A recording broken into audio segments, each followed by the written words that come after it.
Can you forgive your mistakes and be grateful for your accomplishments? I don't know about you, but I know that I can sometimes get hung up on the past, like the lying in bed thinking about every single stupid thing I've ever said and every embarrassing move I've ever made, or how I should have handled something better in 2004, or how I should have behaved in 1992. Cringing at what I did or how I behaved or who I dated. Basically everything that is completely irrelevant to my life in 2024, but yet somehow it seems important enough to lose sleep over.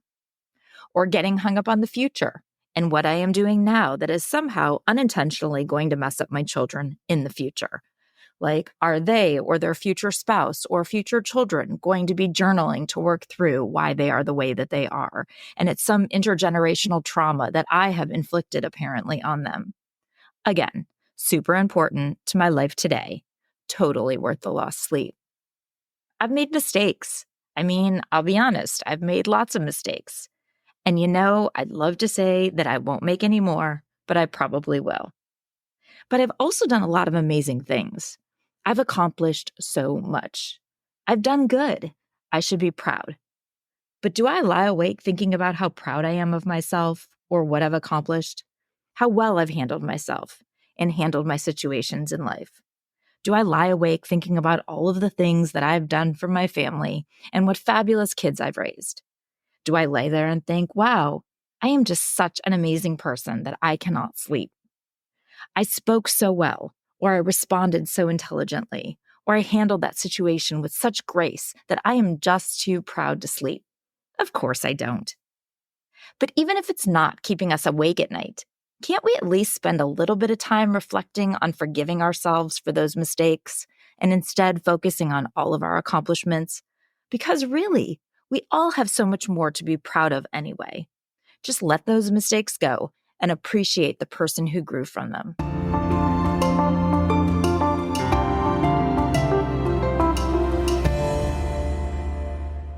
Hey guys, it's Jen. This is Reframing Me, and I'm your host, Dr. Jennifer Brubaker. I wasn't 100% sure what we were going to talk about today. We'll jump back into our goal-setting journey next, but I was back and forth a bit on today's episode. Not completely committed to a topic, but then I had a conversation with a mom a few days ago who has two girls, and her oldest is 12 and in the 7th grade. And well, y'all may remember how much I just loved middle school, right? Middle school is the literal worst. I could not relive those years. I swear, I get nauseous when I drive by their middle school. And my favorite Starbucks just is literally across the street, so it is unavoidable.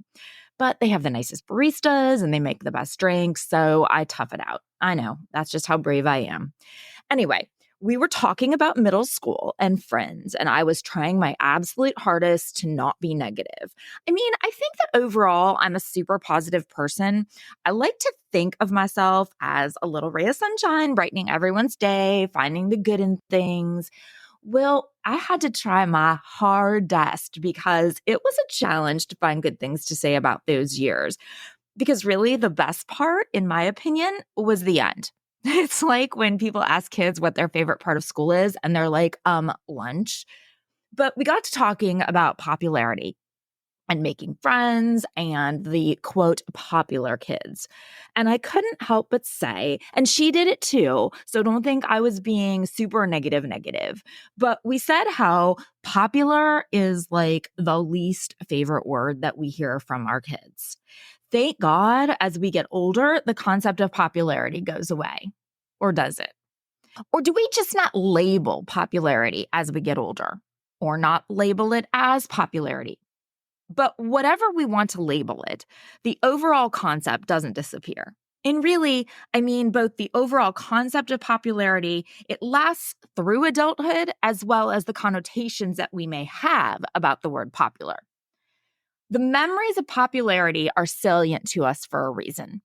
There's a distinct link between the height of our awareness about, quote, popularity, which hits at about maybe 14, and the time in our development where, according to psychologists, we develop our stable personality, which again hits mid-teens. So what does that mean? Well, it means that the messages that you get at 14 about how the world works and who you are, well, unfortunately, they will affect your thinking and how you behave in your 40s. Ew, right? So after that conversation, I got to thinking about how that is such a clear and seemingly important concept at various points in our life, right? Who's popular, especially in those tween and early teen years. But does it actually go away? Or do we just hit an age that we stop caring about it or stop acknowledging it? Does it impact us as adults? Like if we were the quote unquote popular kids, which by the way, I was not. But if you were, or if you weren't, does it matter? And being dismissive of it with our own kids, like how I have always been like, ugh, popular. That is such a stupid word. I hate that term anytime they mention it. Or like how that other mom and I were even talking about it.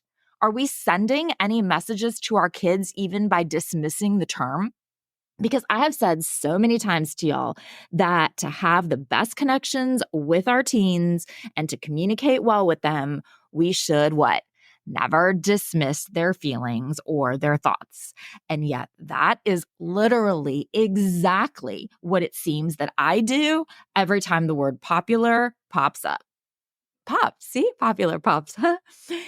So I thought that today we'd have a conversation about popularity, the psychology of popularity.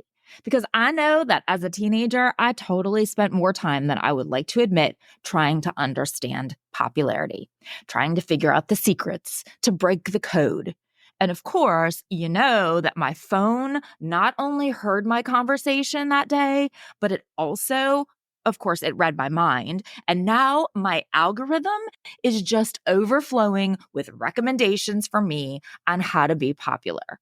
Well, thank you, Metaverse, but I'm good. Really, I'm happy. I'm an adult. My kids are well adjusted and happy. You can take down the decoding popularity reels just a bit, okay?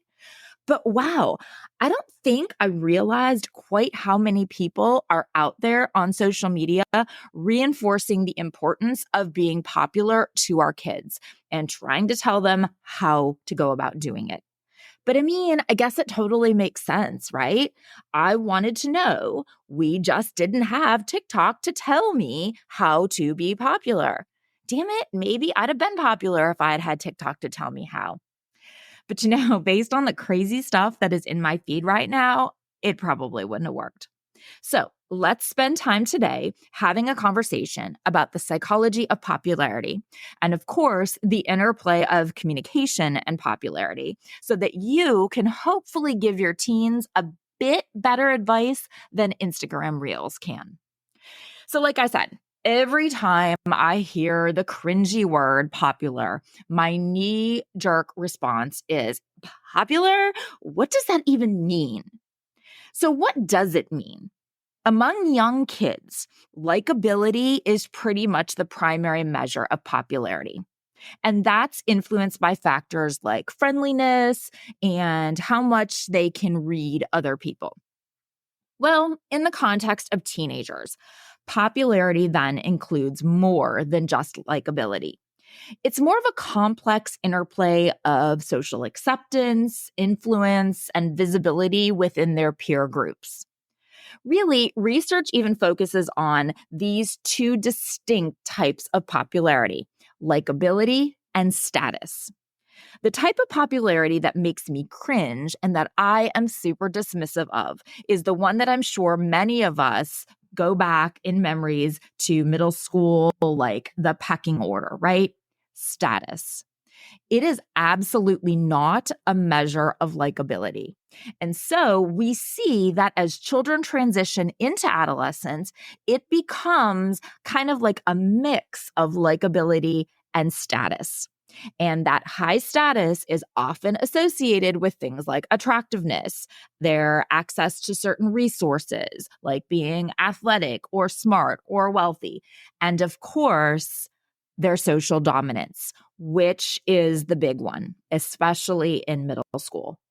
However, the definition of popularity can vary across the years and decades, as well as across cultures and subcultures. It's a hierarchical social status that our teens find themselves navigating. To be honest, even today, although they may be called different terms to different generations or even in different areas or cultures, we still really rely on the same 5 social groups that were identified by researchers back in 1982. So the top tier are, of course, the popular kids. So the kids that are liked. The opposite are the rejected, who are the ones who are the most disliked.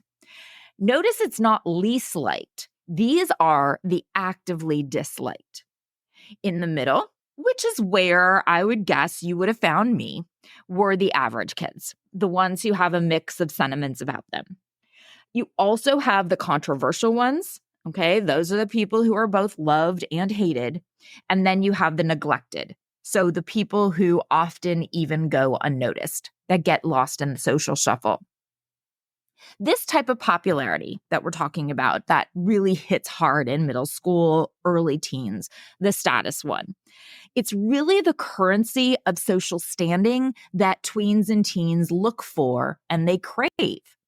And really, that's totally understandable, right? Because right at the heart of teenage popularity is that good old fundamental human desire for social acceptance. Teenagers are inherently social beings. They are wired to seek out acceptance, belonging, validation from their peers, and their desire for popularity, it often stems from a fundamental human need to feel connected and valued within their social groups. Now, adolescents may perceive popularity as a marker of their social status or social success, and they equate it with greater social influence and admiration and access to various resources. We know that the teen years are a period that is marked by intense self-discovery. They're forming their identities. And their peer relationships, they are at the center of so much of that. So in this quest that they have to fit in, teenagers naturally gravitate towards social groups that are going to validate their sense of self and provide that sense of self that they are craving. And if they don't get that validation that they need, it hits so much harder than it does for us as adults. But even then, some of us need social acceptance more than others do. So some may gravitate towards groups and towards people who validate them even as adults. But what drives them? What drives teenagers to pursue popularity? Well, from a psychological perspective, the answer lies in the complex workings of that adolescent brain, those changing bodies and hormones that I always say. During this stage of development, their brains are undergoing huge changes. And a good amount of those are in the areas that are related to their social cognition and reward processing. So what that means is that teenagers become highly attuned to social cues, and they are heavily reliant on their peer feedback. So this makes them super aware of their social status and their standing among their peers. And developmentally, they are forming their identities and they're exploring their social roles. Teens are navigating the transition from childhood to adulthood, and they are trying to manage all sorts of questions of self-identity and belonging and autonomy. And popularity, it can serve as a means of asserting their identity and gaining that social recognition within their peer groups that they so want. Their hormones, they promote a need for them to connect and to bond with other people. It's that oxytocin, that love hormone. And the dopamine that gets released when they do, quote, bond with others, it makes them feel addicted, like actually addicted to any type of attention that they get from their peers. Now, the really bad part of this comes in here because one of the fastest ways to get attention from your peers is to exercise dominance and aggression and power. So voila. That is where that old likability measure of popularity from elementary school, well, that is where it becomes status. This is why those queen bees, they show up in middle school. This is why the mean girls and the bullies, they always turn up in middle school, right?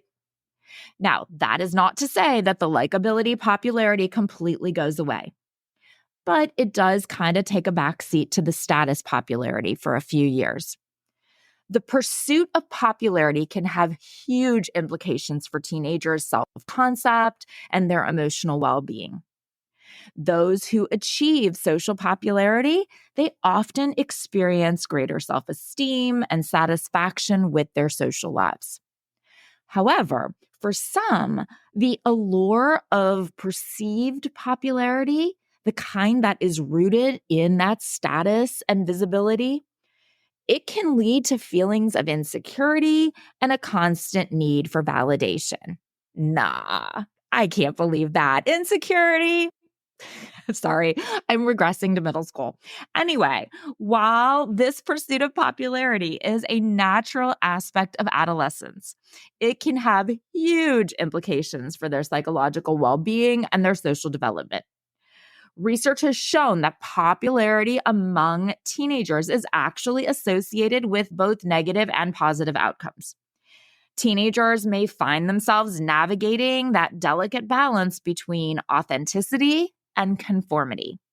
They're striving to fit into social norms while somehow trying to stay true to themselves. The fear of social rejection or exclusion can even drive teens to engage in behaviors that may not align with their values or their beliefs. And it can lead to internal conflict and emotional distress and getting into trouble. So teenagers who achieve social popularity with actual solid friendships, they have greater self-esteem, more satisfaction with their social lives, and an overall better sense of well-being. But those who pursue perceived popularity that is only rooted in status, they face challenges related to maintaining their social standing and dealing with superficial relationships. This, of course, is mainly because they have now grown up to believe that the way you get what you want is to be aggressive towards others and constantly be concerned about maintaining your social status. And we see this, right? We see this with adults, the mean moms at our kids' school, our dominant coworkers, the aggressive people in the grocery store. Now, as parents, wherever our children fall in this social hierarchy, it's really important that we provide them with support and guidance as they navigate the complexities of popularity. And guess what the biggest key is in helping them? I will give you a clue. It starts with a C and it ends with cation. And we talk about it here pretty much all of the time. Communication. See, I know you all knew that answer because duh, communication is always the answer. Well, pretty much everything we talk about or have talked about here, things like open communication and empathy, understanding, and of course, that supportive home environment, they are the keys to helping our teens navigate the social dynamics of popularity by both fostering healthy peer relationships and promoting resilience in the face of rejection or when faced with social pressures. Okay, so now that we are on communication, we may as well stay here for a bit, right?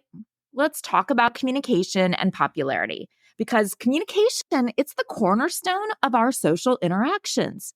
It is shaped and influenced by various factors, including teenage popularity. And our communication plays a role in how others see us, which of course influences our popularity. A key way that communication influences popularity is through communication style. Research shows that teens who possess effective communication skills, so things like active listening and empathy and assertiveness, they are going to be more likely to be perceived positively by their peers. These skills give them the ability to navigate their social interactions with confidence and build meaningful connections, like actual solid friendships, which enhances their likability and their social standing. And remember, we said earlier that popularity with actual solid friendships was the type that had all of those positive outcomes rather than popularity with superficial relationships does. Although, I will be honest, and I will say that as a teenager, I totally would have taken popularity with superficial relationships, 100%. But as an adult, and especially as an expert, I know that that is not the way to go. On the other hand, teenagers with ineffective communication styles, so aggressive or passive or lacking in social communication skills, they may struggle to establish rapport with their peers. These types of communication patterns can hurt their ability to form relationships and may lead to social rejection or marginalization. So you can see that communication plays a pivotal role in shaping our teens' popularity within their social circles. Teenage popularity is also influenced by peer communication dynamics. Teens often model their behavior and their communication styles after their peers. They seek acceptance and validation from their social groups. So their peers' influence can impact how they communicate. So things like their language, their tone, their nonverbal cues, because they are trying to align with the norms and the expectations of their peer groups. Communication can also serve as a vehicle for socialization and their identity formation. Popular teenagers have an influence over their peers because they are good communicators. They use their effective communication to shape the group dynamics and the social hierarchy. Now, on the other hand, teens who struggle to assert themselves and struggle to communicate effectively and consistently with their peers, they often find themselves marginalized and rejected, which just leads to bigger communication barriers and more feelings of isolation. Now, we all know how hard it was to navigate popularity as a teen. I know that I cannot, though, even begin to imagine how much harder it is today in our current digital environment. Social media has totally impacted both teen communication and popularity dynamics. It provides a virtual space for our teens to connect, for them to communicate and curate their online identities. And social media, well, it has popularity metrics built right in, right? Things like likes and comments and number of friends or followers. They can all influence teenagers' perceptions of their self-worth and their social status. Digital communication, it also introduces new challenges and new opportunities for our teens. Social media allows for instantaneous communication and connection, which can be good, yes, but also so much pressure. God forbid you leave someone undelivered or unopened for too long, right? It can create issues related to cyberbullying, social comparison, and digital addiction. Teens totally may feel pressure to maintain a certain online persona or conform to unrealistic standards of popularity, which of course impacts their mental health and well-being. We always need to remember that beyond peer communication, though, parental communication plays a huge role in shaping our teens' social development and can by proxy impact their popularity. Positive parent-teen communication that includes warmth and support and open communication, it creates a sense of security and self-confidence in our kids. Teens who feel like they are understood and valued by their parents are more likely to navigate their peer relationships effectively and develop those healthy communication patterns that they want. They also tend to put less of an emphasis on peer approval because they are getting that parental approval. And on the other side, negative parent-teen communication that is marked by criticism or conflict or a lack of emotional support can totally undermine teenagers' self-esteem and their social skills. It can teach them that a communication style that causes them to struggle to communicate their needs or to assert themselves in social situations. It can impact their ability to create meaningful connections and establish popularity within their peer groups. I mean, communication is a powerful tool that can positively influence teens and help them to navigate the social ecosystem of adolescence and that hierarchy of popularity. Whether it's 2024 or 1990, the pursuit of popularity amongst teenagers is totally natural and complex and just a part of adolescence. So, how can we help them, especially when they are in those tween and early teen years and they are in the thick of it? But really, we all know that even in high school, we still can give them valuable support, talking to them about their relationships and how to interact positively with others. We can encourage them to develop social skills, things like good communication and showing empathy, being an active listener, learning good conflict resolution skills. Research shows that when parents do that, even in high school, our teens develop stronger peer relationships. We can support them in building their self-confidence and their self-esteem by recognizing and celebrating their strengths, talents, their achievements. Help them to find activities and hobbies that they enjoy and excel in. It will help boost their confidence and their sense of self-worth. We can encourage them to be true to themselves and embrace their unique qualities and interests. Help them understand that true popularity comes from being authentic and genuine rather than trying to conform to others' expectations or trends. We can help them navigate social media. Now, I have gone on my social media soapbox with y'all before, but I can use this as an example of why I feel the way that I do, because as both a media scholar and a family communication scholar, oh, and I know as a parent, the trifecta, right? I know that I am 100% on the other side as a ton of other people on this, but hear me out. Unlike everyone else giving you their opinion, I stand by my position to allow social media when they are young. Yes, young. So I am totally on board with middle school. Absolutely. Why? Well, okay. Social media sucks. I'm sorry, I cannot find a more eloquent way to put it, but it sucks. It is the worst. It's the worst for kids and for adults and for society. It is the downfall of all of us. I mean, not to be dramatic or anything, but it exists, and there is nothing that we can do about that. It is part of our world and part of our lives. So we can fight it, or we can do our best to use it properly and to teach our kids to use it properly. Now, there are those pledges and shit that I know, no socials till 16 or whatever they are. Awesome. Let's wait until they're 16, so nearly adults, and then let's just hand them platforms that we have never taught them how to use. If you all have ever had 16-year-olds, well, you know that regardless of your relationship with them, even the closest relationships, we don't have nearly the quote control over them and of their actions that we did at 10 or 11, right?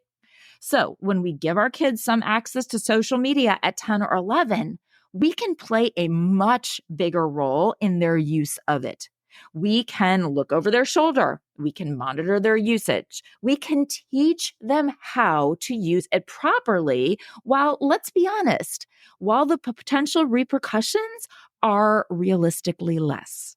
Yes, it requires much more of us as their parents to be up on everything, to pay attention, to do our research, to know what is going on in the world of social media.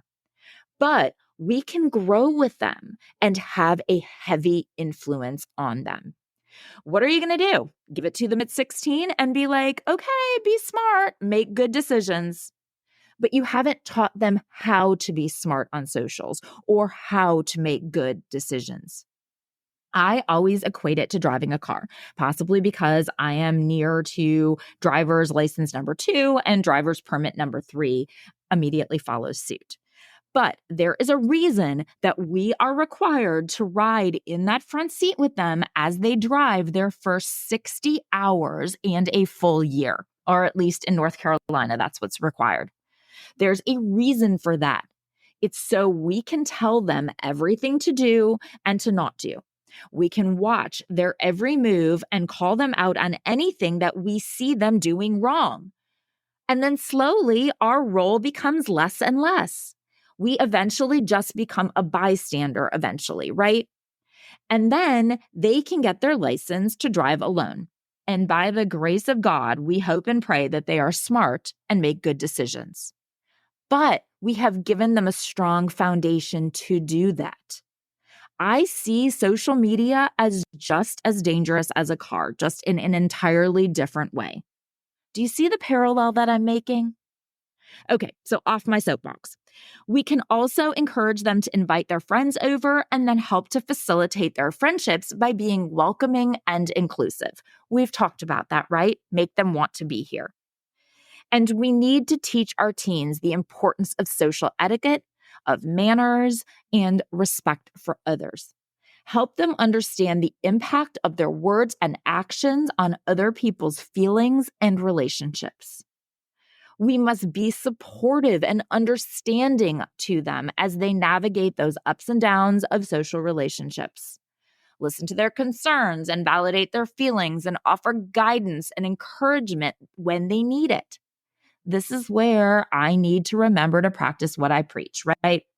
Popularity, it's a big deal to them. So let it be a big deal to them. But help them to develop resilience and coping skills to navigate those social challenges. We can validate their feelings about status popularity and explain to them what it is they're seeing and why it is happening. We can also encourage them to persevere and ride that undercurrent of likability popularity because it is still there somewhere underneath. And long term, it will resurface, and it's the one that truly is positive in the long run. No, it's not the predominant popularity in part of high school, and definitely not in middle school. But it is the one that lasts and has the best benefits over a lifetime. There's a concept called reciprocity, and it basically says that we like people who like us. We talk about it in my persuasion class. We can look at psychology and what makes people more attracted to us, what makes them more captivated by us, what makes them like us so that we can use it to improve our relationships. But basically, how can we persuade people to like us? So, teach your kids these 7 tips. I mean, in addition, of course, to being supportive of them and communicative with them and teaching them social etiquette and giving them opportunities for interaction and providing them with outlets to improve their self-esteem and their confidence and encouraging them to be authentic and teaching them how to use social media. So gosh, that's what already 1, 2, 3, 4, 5, 6, 7. Oh, look at that. So in addition to those 7 points that I've already talked about, I guess, number 8 is teach them about the concept of reciprocity, which coincidentally has 7 tips that I cover in my persuasion class. Number 1, teach them to be active listeners. We know how to do that, right? If you are unsure, go back and listen to our It's Not About the Socks episode for a very detailed look at active listening. This allows the person who you are actively listening to feel a deeper connection with you because you are showing a genuine interest in them. Number 2, use nonverbal cues that reinforce your likability and your approachability.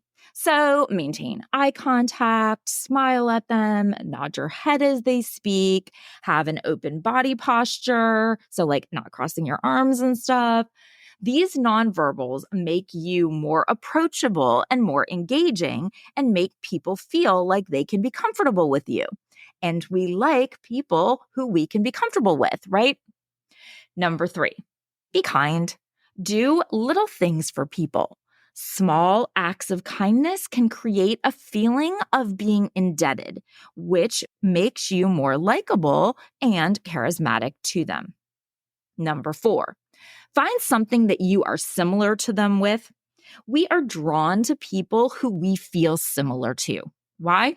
Well, we like ourselves. We're comfortable with ourselves. We can predict how we will behave in situations. If we see someone as being similar to us, well, that makes us comfortable with them because we think we can more likely predict how they will behave, and therefore we like them. Find and highlight the commonalities that you have with someone. Number 5, there's something called the halo effect. If you show positive things like kindness or humor or honesty, so traits that most all of us deem to be good traits, it creates a kind of halo around you, and it makes them also see your other traits as being good too. Number 6, give compliments. Give genuine compliments. Compliments reinforce us, right? Compliments make us feel good. People like people who reinforce them and make them feel good. And number 7, technically, I guess it's number 7 of number 7, manage your emotional intelligence. Teach them empathy, which we have talked about so many times. So you're already on top of that one for sure.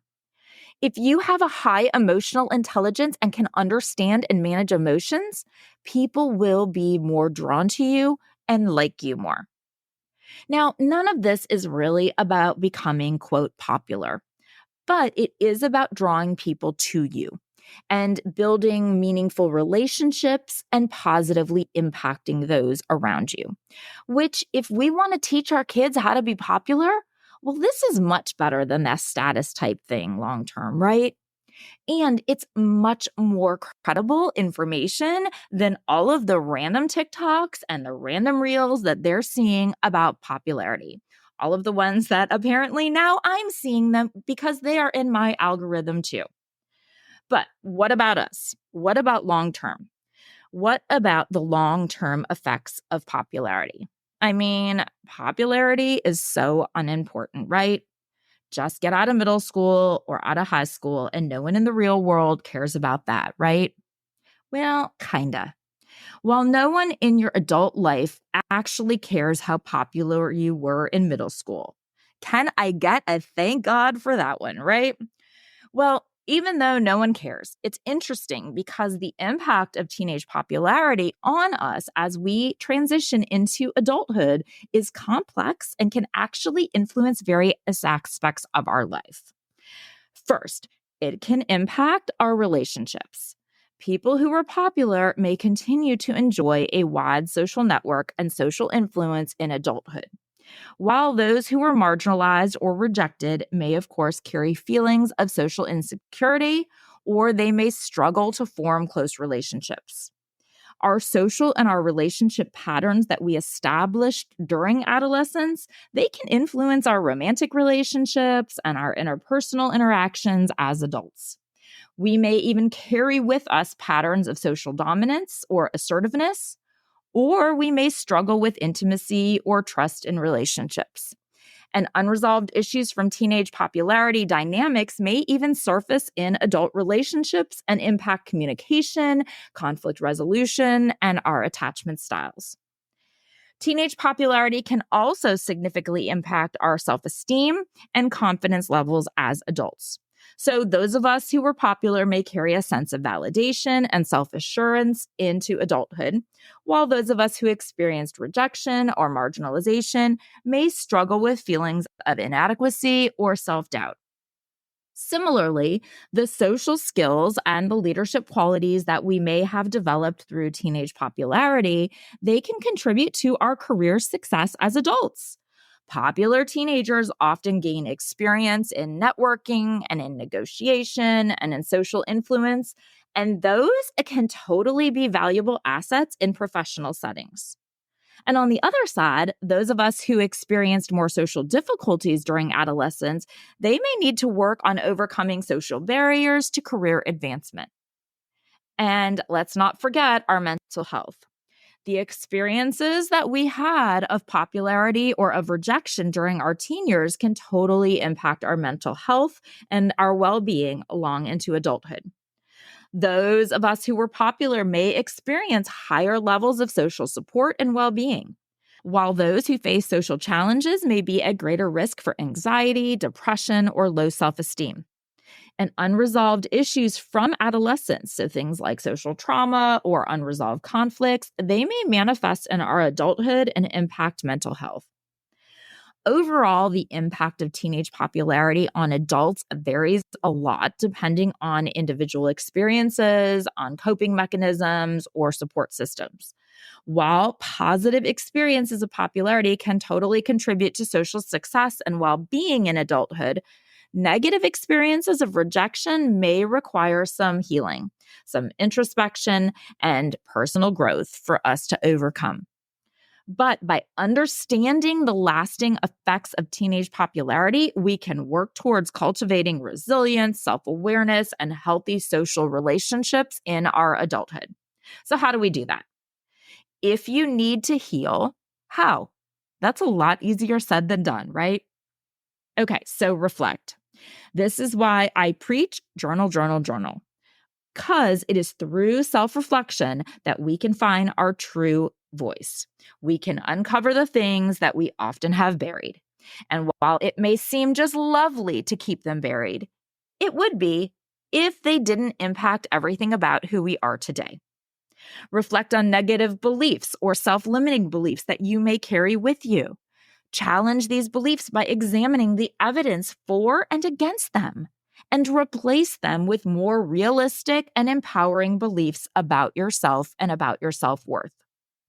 Focus on building self-esteem and self-confidence through positive affirmation, through self-care, and by taking part in activities that bring you joy and fulfillment. Celebrate your strengths and your talents and your unique qualities. Remind yourself of your inherent value as a person. Surround yourself with supportive friends and family members, people who accept you for who you are and appreciate your individuality. Practice self-compassion.